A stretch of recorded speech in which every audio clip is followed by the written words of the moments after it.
Because compassion says, who am I to understand somebody else's life or mindset well enough to tell them what they should be or should do or should think? And compassion for ourselves says, it's okay to not be perfect. It's okay to be where you are, which is a simple but powerful statement. Hi everyone, I'm Nathan Gardner, and this is We Can Remake the World, a podcast about the people who are changing the world and how you can help. I hope summer has been going well for all of you and that you've been able to enjoy some time of travel or relaxation or kind of unplugging from the world, which I think we all continue to need little phases of, honestly.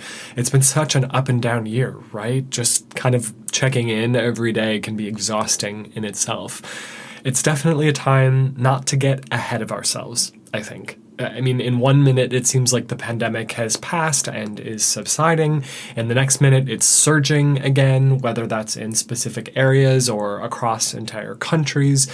We can travel openly for a few months, and then we have to be careful and likely stay home for the next few. I think come fall, we're all going to be staying inside a little bit more again, and hopefully by this time next year, we'll be on more stable ground. But for now, everyone's doing their best, I think, to do their best. Everyone. Us, and, that includes our leaders, our governments, our healthcare systems. Even when we're frustrated with one aspect or another of how everyone is handling all of this, we have to remember that everyone's just doing their best. And we each are doing our best to do and be our best. And it's not going to be perfect. It's not always going to be easy. As I've thought about this, it feels like this year has sort of become this exercise in not getting too far ahead of ourselves, like I said. There's a lot we can't control. And for that reason, I think it's so important for us to make compassion part of our everyday. Compassion for ourselves, definitely, as we do our best to stay on track with our obligations, with work, with our families, with maintaining our close relationships with friends and others, especially when we can't always be in the same space. Sometimes it takes a little extra effort to stay connected. We're doing our best to stay on track with creative projects, things that we really care about and we're passionate about, and just taking care of ourselves. Carving out time to make space to rest and recharge and unplug amidst all of this has not always been easy, but it's so important. And then there's compassion for others, which is also, I think, a huge piece of keeping ourselves sane and calm during this time. Nobody is perfectly keeping everything together these days, no matter how it looks, I think, on the outside, and everyone is making the best choices they can in every moment, given their view of the world. And that's going to be different for each of us slightly, and there will be more stark differences between us and some other people, but heaping judgment on anyone else doesn't really help to improve anything about where we are these days, I think. And that also includes judgment of ourselves. Compassion for ourselves and for others will take us so much further as we continue to navigate this time in the world. We're all figuring out each day, each week, each month, as it comes. We still have to kind of stay present because things are unfolding in a way that is not so predictable. It's really made me realize how important it is to be patient when things don't work out the way that I imagined they would, or as quickly as I wanted, or as well as I'd hoped. Today, we're going to keep things simple and explore some of these questions. Why it's so crucial that we make space for compassion, especially, both for ourselves and for others. Compassion is big because I think it opens the door to a greater sense of calm, understanding, and just patience with everyone and everything, which I can only speak for myself, but I could use more of all the time. It's never something I feel like I've got enough of, especially these days.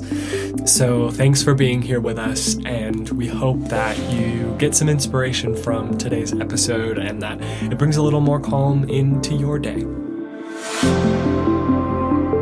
So you may have noticed that we haven't put any new episodes out all summer, and this was not the plan. I was not planning on taking a long break, summer or not. But life kind of took me on a detour, and I decided to go with it because it felt like something I needed. My partner, Peter, and I finally got a chance to go back to the United States and visit family and friends. This was the first opportunity we had to make that visit since we moved over to Europe in late 2019. We went almost 2 years without seeing our family and a lot of our close friends in the States because COVID shut everything down about 6 months after we moved. So we jumped at this opportunity to book the flight and head back and make a visit. I had every intention of keeping up with the show, with the editing and the producing, with posting and sharing and blasting the word out as much as I could. But as we were getting ready to make the trip, it felt like it was important for me to take a step back and give myself the space to just enjoy this trip, this time, with loved ones and with people that I hadn't seen in a long time. I mean, I have a full-time job on top of working on this show, and it just felt like the stress of balancing that with our trip, plus anything extra would have caused everything to just diminish. I wouldn't have been able to enjoy anything as much or maintain everything very easily if I kept everything on my plate. And I didn't like the idea of pausing our show because I love it. I'm passionate about it. I believe in telling these stories and getting them out there, but I had to have compassion for myself and not try to control my situation beyond my ability to. You know, I really had to kind of surrender to what was happening and accept it and make the most of it. And so I took the summer off. One thing you hear about all the time in podcasting is how important it is to keep up with your schedule, to be sure you release new episodes regularly, and to be consistent with your production calendar. And if you don't maintain that schedule, then your audience will run away and abandon you, and the world will collapse, and your dreams will be buried in failure and shame. And it really feels like there's all this pressure to be consistent and to show that you can maintain that production schedule, which makes sense. A show should be dependable, and it should be consistent. I get it. It's not easy to feel like you can step away from something that's based on a consistent schedule, with dates published associated with every episode, especially when you truly love it and really care about it. And although the world hasn't crashed in on our heads, I did struggle with this during our time away and throughout the summer as we came back and plugged back into life. But the thing is, I really needed that time. I needed a reset, a refresh. I needed to be in the same room as my mom, who I hadn't seen in almost 2 years, and just be present with her and enjoy the limited time I had during this trip to spend some time together. Because I knew that there was a chance that the window wouldn't be open forever, that things would cause another shutdown or another lockdown, or travel would at least be a bit challenging for a while, and this felt like the window of opportunity to really just enjoy. I needed to spend time with friends and family without lists of to-dos flying around in my head. And I had to realize that I'm not a superhero. I can't do everything all the time, which means that I had to have compassion for myself. I had to stay present and trust that everything was going to be okay and that it wouldn't lead to disaster. Sound familiar for any of you?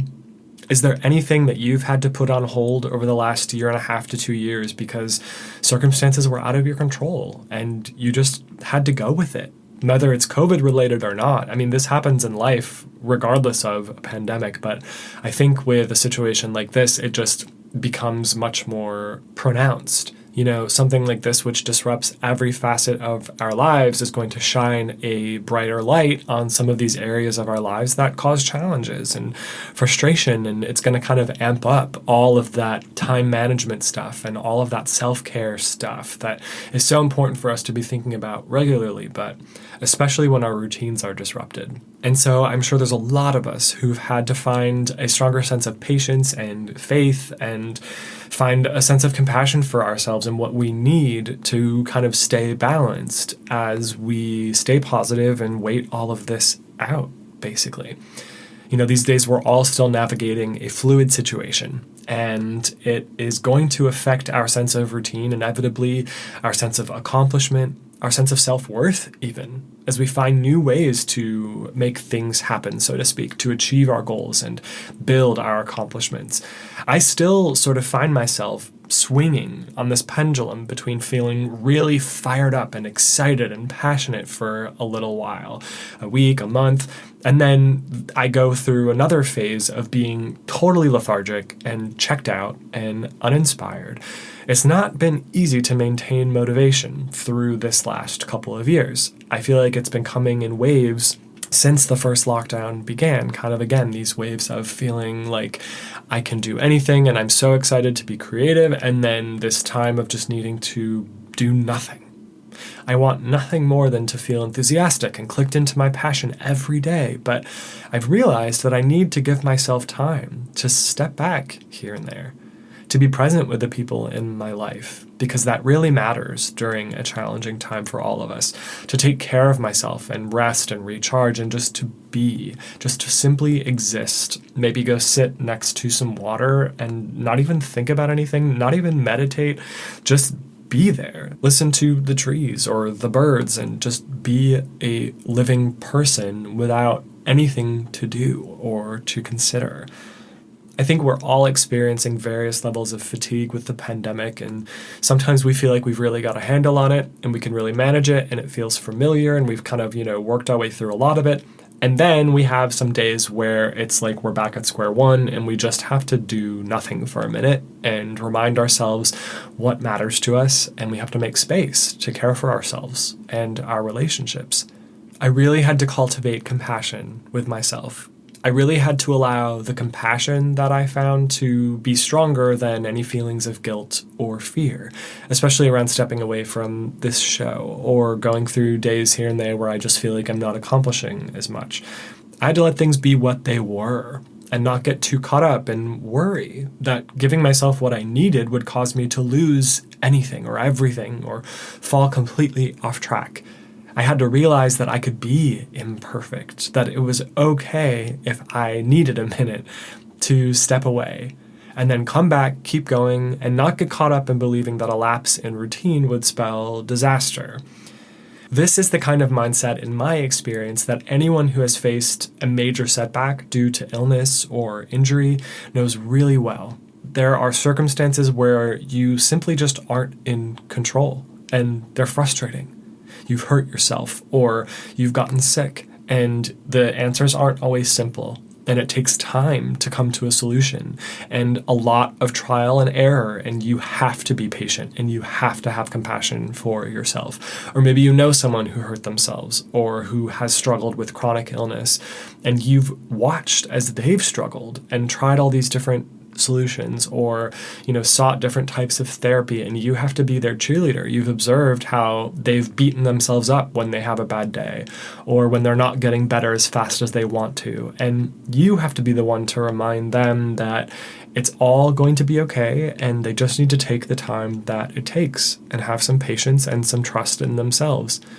I don't always find that we're very good at saying that to ourselves. It's easier to say stuff like that to someone who we care about, and then we don't show that same compassion for ourselves. So I think it's so important to just be mindful of that. It's easy to get caught up in these thoughts of what could I be doing, or who could I be, how could I be if I felt better, was better. It's easy for all of us to say right now, what would our world be like right now? What would my career be like? Or what would my creative projects be like if the pandemic hadn't disrupted so much? Finding ourselves in situations like these is really difficult. It can push us to the limit of our patience. It can play with how we view ourselves and how much we value ourselves, especially if we default to self-judgment or criticism for ourselves or others if we're not overcoming a challenge faster or better or more consistently. We want so badly to get to the other side of whatever challenge we're facing that our impatience can cause us to turn frustration into anger and blame and judgment and finger pointing, either toward ourselves or toward others. We see this playing out a lot with the pandemic. A lot of people really want to find someone to blame for the fact that we're not moving faster, getting back to a sense of normal as quickly as we could be. So we're searching for the things that we think will solve the problem, and anyone who doesn't jump on the train to be part of that solution is, causing the problem, maintaining the status quo in a negative way. And it's not always that simple. I think the less we blame and finger point and judge and criticize ourselves or others, the more calm and stable we'll be. And that comes from compassion. Because compassion says everyone's entitled to their thoughts, beliefs, and experiences. And who am I to understand somebody else's life or mindset well enough to tell them what they should be or should do or should think? And compassion for ourselves says it's okay to not be perfect. It's okay to be where you are, which is a simple but powerful statement. When we slow down and take a moment to focus on the simple aspects of our lives, the things that really contribute to us feeling good and stable in our day-to-day, maintaining positive relationships with people who we care about, accepting circumstances beyond our control, doing what we can do to feel good, to get some exercise or eat well, or just contribute to an overall sense of well-being, regardless of outside circumstances. Building our ability to keep our sense of calm, regardless of what's going on around us.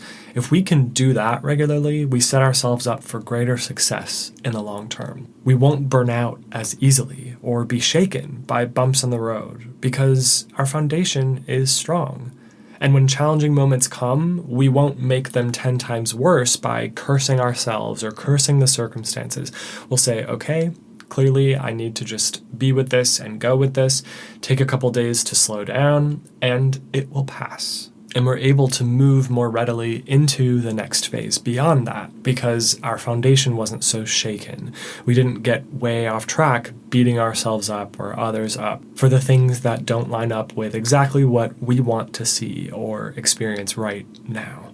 What I've found is that as I've built that stronger foundation for myself, knowing what I need and giving myself that as often and consistently as I can, I don't look around and blame others for how I'm feeling so much. I've realized that how I feel is more a reflection of my thinking and how I'm approaching each day, how I'm approaching the people around me. So I don't look to others for my cue on how to feel or how to behave, because I've really built a strong sense that that really comes from me. It's my choice, which I think really serves us. It's certainly made my life better when I stopped looking to others to determine how I'll feel about anything that's going on, and certainly how I'll approach my life and the aspects of it. To state the obvious, it's a challenging time, and frustration is high across the board, and it's understandable that it is. We want to find a source of our circumstances, our problems, so that we can solve it and move on.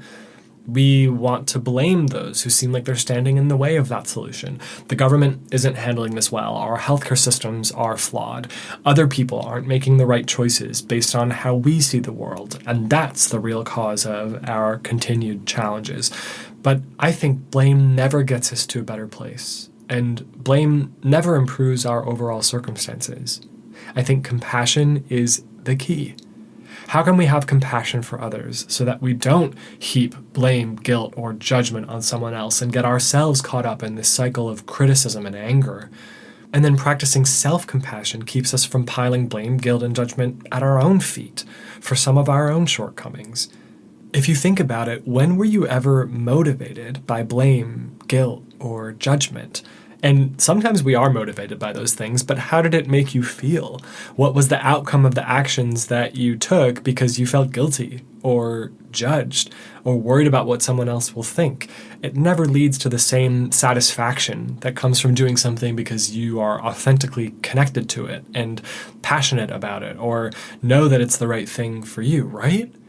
And in the same way, I think blame, guilt, judgment, criticism, they're never really going to effectively motivate anyone else to alter their mindset or their behaviors either. If it's not going to motivate us, how can we expect it to motivate someone else? There's gotta be another option. We don't have to allow frustration and fear to motivate our actions or how we treat others. We can support each other in challenging times and have compassion for others when they behave or think differently than us. We can consciously build a habit of non-judgment toward ourselves and each other. We can be each other's cheerleaders and avoid getting caught up in the media hype, which is constantly playing up the blame and the accusation and the conflict, the finger pointing between different groups of people. We can avoid that drama and find a way to stay at peace with circumstances around us that we, again, cannot control, so that we can stay at peace with ourselves and others too. What we can't change is what's happening in the world at a large scale, overnight at least. Of course, over time and with collaboration, there are some things that we can impact and shift. But especially when it comes to this pandemic, there's not a lot that we can do to change the shape of things, the outcomes that are happening. When it comes down to it, I think we all want the same thing right now. We want to move past this pandemic and feel like our economies are strong, our lives are back on track, so to speak. We want to feel like we're free to move the way that we want to and visit the people we want to visit in safety and feeling secure. We all want that. And some of us may have different opinions about how to handle the situation as it currently is. And it's frustrating for all of us that we can't really change these circumstances. We really have to make the most of it and do our best to take care of ourselves and others. But if we build these habits of staying calm regardless of circumstances, then I think we'll feel and behave in a way that makes us a lot happier. Because I think it's going to be a little while still before we're truly past everything that's going on now. It's going to take some time for the world to find its footing after a whole lot of chaos. And while we're in this process of finding our own footing individually, let's be good to ourselves and to each other to the best of our ability. Let's try not to allow our frustration to cause relationships to fall apart or to allow blame and finger pointing to destroy friendships that we've had for years or create rifts in our families or within our communities. Let's stay connected to the fact that we have more in common than we often acknowledge, that we really want the same things, which is safety, health, and freedom for ourselves and for others. Let's stay connected to what drives us without forcing our way through these circumstances and forgetting to take care of ourselves because we're impatient. And let's have compassion for our tough days, for ourselves and for others. That's how we'll come out of all of this stronger. If we can build a sense of peace and calm and patience in circumstances like these, what can't we face together? And listen, there are certainly ways that these circumstances could be worse, and there have been much darker times in the history of the world. So let's be grateful for the things we do have and the opportunities we do have to connect with each other and experience a sense of staying connected through technology. And when we can travel, let's really savor it and enjoy it and understand when circumstances cause us to have to take a break on that front again. If we can release that sense of having to control things and having to control the way other people think or behave, having to control how we think and behave every moment, I really think we'll set ourselves on a path toward that stronger foundation. And then when circumstances that are challenging come up again, which they inevitably will, we'll know how to handle them without getting too caught up in the chaos and the drama and the difficulty. Because we know that we can choose how we relate to it, no matter how difficult it seems. Here's our challenge for you today, the compassion challenge. There are 2 parts. First, identify a habit you have where you're harder on yourself than you need to be. Consider why you beat yourself up so much. Maybe your standards are too high, or maybe you're being impatient with yourself. Maybe you're expecting a little too much, a little more than you're able to give, at least right now. Or maybe you just need some rest in order to come back to the game in top shape with a fresh perspective. Become aware of this habit you have of being hard on yourself, and then shift things around a bit so that you can turn your relationship to this part of your life into a positive. let that process be whatever it wants to be for you. We're not going to prescribe a method. Just build some awareness around a habit that you'd like to shift within your own life as it relates to you and yourself, and see that through. Second, identify someone in your life who could use a bit more compassion from you. Maybe it's a family member who has caused challenges in the past, a friend of yours who you disagree with about something, or an acquaintance or neighbor or coworker, someone who tends to frustrate you, or someone who you notice struggles in some way, and maybe they don't always get the benefit of the doubt from those around them. Find ways to show compassion to them. Be patient, even if they act out. Boost their spirits, even if they don't deserve it. And listen to them without judgment when they need it, even if you don't agree with their point of view. Find a way to give them a sense of calm and safety in a world where judgment and accusation is more and more becoming the daily norm, which frankly is not constructive for anyone at any time. I don't see how that ever leads to something constructive or better. Notice how your behavior, your willingness to listen, to be patient, to show compassion, to allow them to be where they are and who they are right now, notice how it affects them and how it affects you, how you feel when you're with them. It might take you a little while to overcome frustration, or you might be rolling your eyes internally the first 5 times you connect with this person. But over time, I think you'll find that you have an opportunity to really choose how you feel. And when you provide a stable, listening, non-judgmental space for this other person, maybe you'll notice some changes in them too. Listen, we want you to feel empowered, no matter what circumstances are in day-to-day life, no matter how amazing or difficult life and the world seem. We want you to know that there are 100 ways that you can make a positive impact on the world every day, despite any limitations that we might experience on day-to-day life. Our show is meant to be a source of inspiration and information so that you can both get inspired by the people we speak to and invite on our show and take action based on the expertise and ideas that our guests share with you. Check out our past episodes and be ready for new episodes with inspiring companies, nonprofits, artists, and everyday people. Share our show with others who are ready to be part of the solution when it comes to every problem we face across the board, and spread the word about the amazing options we have to make an impact with every daily habit, with every purchase, with every relationship, every day.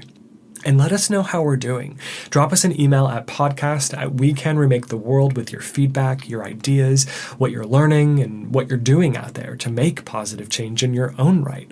Or find us on social media and add your voice to ours. Amplify messages of hope and empowerment, whether that's our show or not, so that messages of doom and dysfunction aren't so front and center every day, the way that they sometimes feel like they are now. We can flip the script so that the story becomes one of positivity, constructiveness, collaboration, and renewal. That's what we're trying to put out there in the world, and we invite you to be part of that conversation in every way that feels right to you and as often as you can. Thanks so much for being here with us. Be good to yourselves, be good to each other, and we'll catch up with you in a couple weeks. Until then.